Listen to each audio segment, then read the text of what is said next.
हमारे साथ है लोकसभा के लोहरदगा महागठबंधन प्रत्याशी सुखदेव भगत जी। हम बात करते हैं, इनसे पूछते हैं कि लोकसभा अगर यहाँ की जनता भेज देती है तो यहाँ का पहला सवाल आपका क्या होगा? नहीं, पहली बात तो ये विधानसभा का चुनाव नहीं है जी, मैं लोकसभा की बात मैं वही कर रहा हूँ। लोकसभा की बात है तो लोकसभा के चुनाव में मुद्दे जो होते हैं वो राष्ट्रीय मुद्दे होते हैं। मसले ये हैं कि देश गांधी के अनुसार चलेगा कि देश गांधी के हथियारों के अनुसार चलेगा। एक दूसरी बात है कि ये संविधान में जो चीजें दी गई हैं उन चीजों के तहत जो अधिकार दिए गए हैं, जो विश्वास जिसमें आम लोग उस पर विश्वास प्रकट करते हैं, उसका मोदी जी ने जो हनन किया है, वो चीजें प्रावधान को उन्होंने चोरी की है, उस चोरी को रोकना मेरा पड़ा ये है। और रही बात जो स्थानीय मसले हैं, उसमें सबसे पहले एक मसले है वो जमीन का हमारा मसला है, फॉरेस्ट का मसला है, गरीबों को जो रोजगार देने के मसले हैं।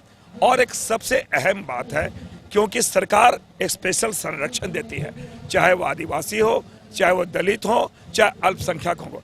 जिस प्रकार सरकार यहाँ से अल्पसंख्यकों के साथ भेदभाव कर रही है, उनके अधिकारों को हनन कर रही है, जैसे कि मदरसा, मैं उदाहरण बता रहा हूँ, मदरसा का 26 महीने हो गए हैं जो मदरसा में टीचर जो पढ़ा रहे हैं पूरी जांच हो गई है लेकिन उनका पेमेंट नहीं की जा रही है। तो कहीं न कहीं सरकार उनको दोयम दर्जे का नागरिक बनाना चाहती है। ये सारी चीजें हैं और सरकार को इन कृत्यों से रोकने का मेरा पहला होगा। और जहाँ तक आदिवासी की बात है, उनके जनगणना कॉलम में सरना धर्म कोड एक इम्पॉर्टेंट चीज है।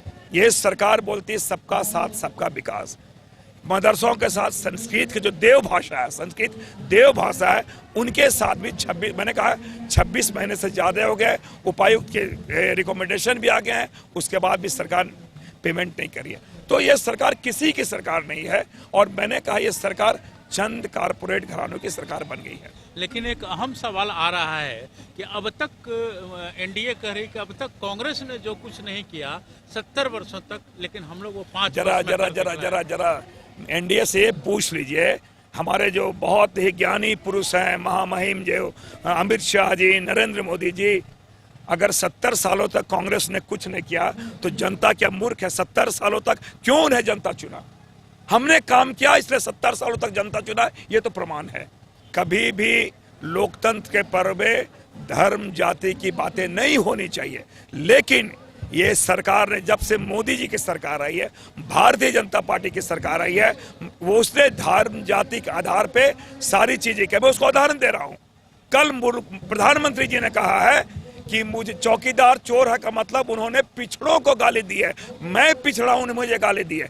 तो क्या प्रधानमंत्री का पद किसी अगड़े पिछड़े जातिगत आधार पे होते हैं क्या? मैं समझता हूं इससे शर्मनाक बातें नहीं हो सकती है।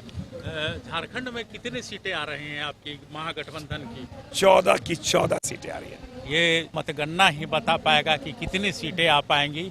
चान्हो से सहयोगी रूपम के साथ मैं संजय समर।